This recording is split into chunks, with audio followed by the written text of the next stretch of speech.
بسم اللہ الرحمن الرحیم۔ اگر کوئی شخص اپنے کسی قریبی کی میت کے پاس جاتا ہے، قبر کے پاس جاتا ہے، تو آیا مردے کو یہ پتہ چلتا ہے کہ یہ فلاں رشتہ دار ہے، اس کے سلام کا جواب دیتا ہے یا نہیں دیتا؟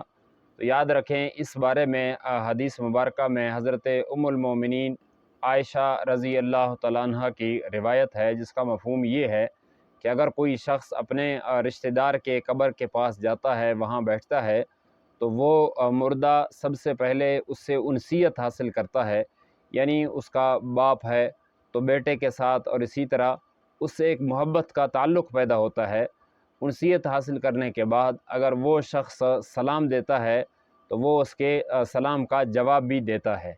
اور اسی طرح حضرت ابو ہریرہ رضی اللہ تعالیٰ عنہ کی روایت ہے کہ اگر کوئی شخص اپنے کسی میت کے، اپنے کسی رشتہ دار کی قبر کے پاس سے گزرا، تو وہ جو میت ہے اس کو یہ بھی پتہ چلتا ہے کہ میرا فلاں رشتہ دار یہاں سے گزرا ہے۔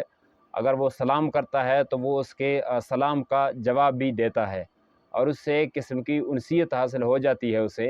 اور اسی طرح اگر کوئی شخص وہاں سے گزرا مگر انجان آدمی کا قبر تھا، تو وہ اگر سلام کرتا ہے تو وہ اس کے سلام کا جواب بھی دیتا ہے۔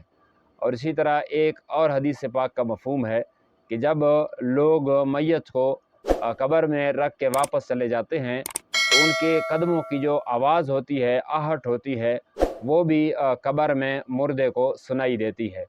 تو ہمیں چاہیے کہ ہمارے جو عزیز قریب رشتہ دار اس وقت فوت ہو چکے ہیں، سب سے پہلے تو اللہ تعالیٰ ان کی مغفرت فرمائے۔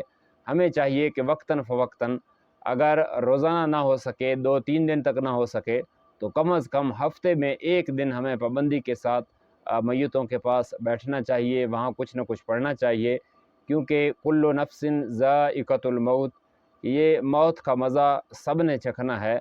اگر ہم یہ فعل اختیار کریں گے تو ہماری جو اولاد ہے وہ بھی اسی طرح ہمارے قبروں پر ضرور آیا کریں گے۔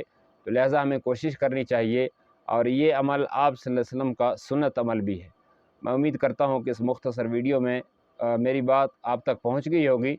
اگر آپ کو ویڈیو اچھی لگے تو ہمارے چینل کو سبسکرائب کرنا بالکل نہ بھولیں۔